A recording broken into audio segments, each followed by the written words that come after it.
Olá galera do canal Assim é Fácil, sejam bem-vindos novamente às aulas de matemática e agora dando a importância sobre fração geratriz e dízimas periódicas. Pessoal, curta nossas aulas, se inscreva no canal e assim você vai estar a par de tudo que nós postamos, de todas as nossas novidades, ok? Vamos começar aqui falando sobre dízimas periódicas. A dízima periódica está relacionada diretamente com uma fração geratriz. A fração geratriz é a fração que gera a dízima periódica. Então, uma está diretamente ligada com a outra. E a dízima periódica, ele é um número que, escrito no sistema decimal, apresenta uma série infinita de algarismos decimais, que a partir de um certo número, um certo algarismo, eles se repetem. Exemplo, vamos pegar aqui o 0,3333 e ele vai se repetindo. Ou, por exemplo, 0,525252. O que acontece? Vai se repetindo. Então, a repetição dele é infinita, ok? Além de escrever os algarismos desta maneira, podemos escrever da seguinte maneira, ó.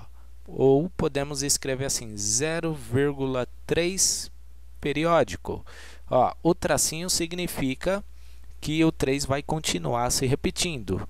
No caso desse aqui, que são dois números, ficaria 0,52 periódico, ok? Vai se repetir o número 5 e 2, ok? A importância principal é você saber identificar uma dízima periódica. Então, vamos pegar um exemplo aqui, ó, 4 quintos. Se eu tenho 4 quintos, para descobrir se ele é uma dízima periódica ou não, nós temos que efetuar a divisão de 4 por 5. Então, vamos lá. 4 dividido por 5, 4 não é divisível. Então, adicionamos 0 e o 0, ok? 40 dividido por 5 é 8. 8 vezes 5 dá 40, o resto é 0. Então, isso significa que ela é exata. O que é exata? Quando o nosso resto dá 0.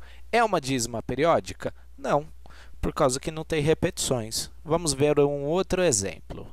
Então, aqui nós temos, por exemplo, 1/3. Vamos lá. 1 dividido por 3, 1 não divide. Adicionamos o 0 e o 0, ok.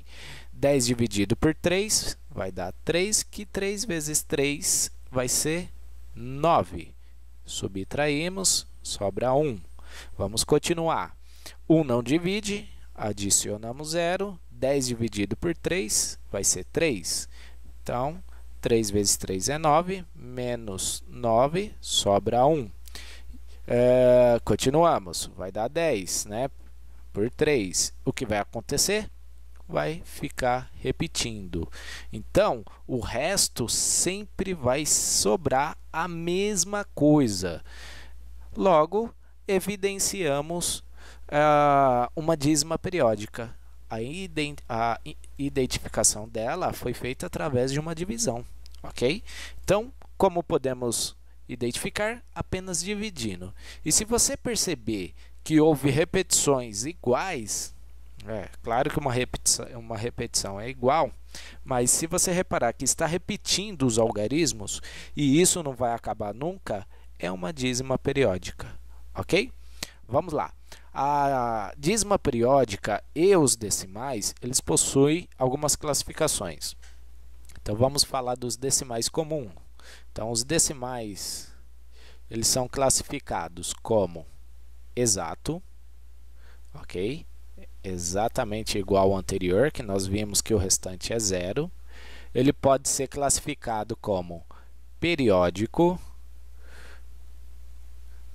que vai gerar uma dízima periódica, ou irracionais, tá?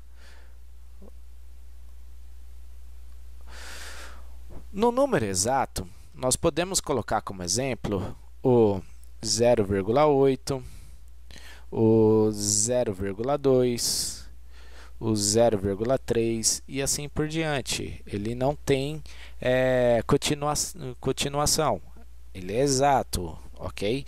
Os periódicos não, ele pode ser, por exemplo, o exemplo que nós vimos, 0,333 e tem as repetições, ou se não 0,42 e vai repetindo, ou por exemplo 1,222. Sim, ele pode ser não só 0, alguma coisa, mas pode ter um número não nulo aqui. Então, são esses exemplos. Já os irracionais são os números que não possuem repetição. Por exemplo, π, ou raiz de 2, raiz de 3, o número de Euler, por exemplo. Esse número é bastante utilizado na engenharia. Então, são números que não possuem um período repetido, ok?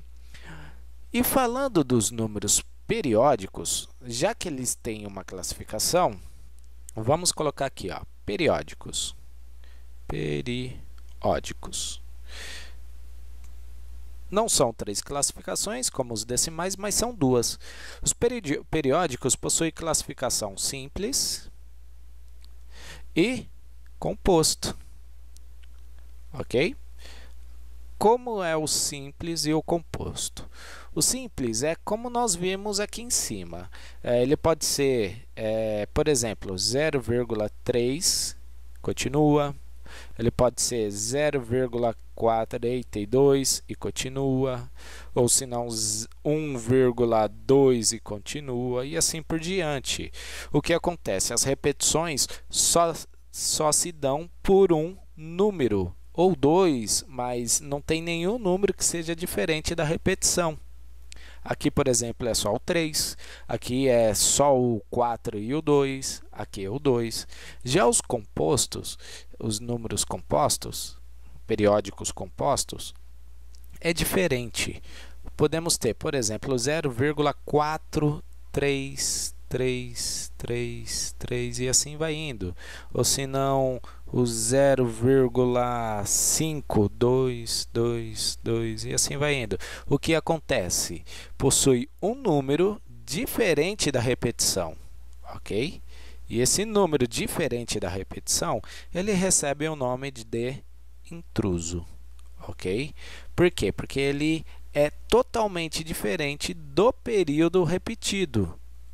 E aí se dá conta do periódico composto. Ok?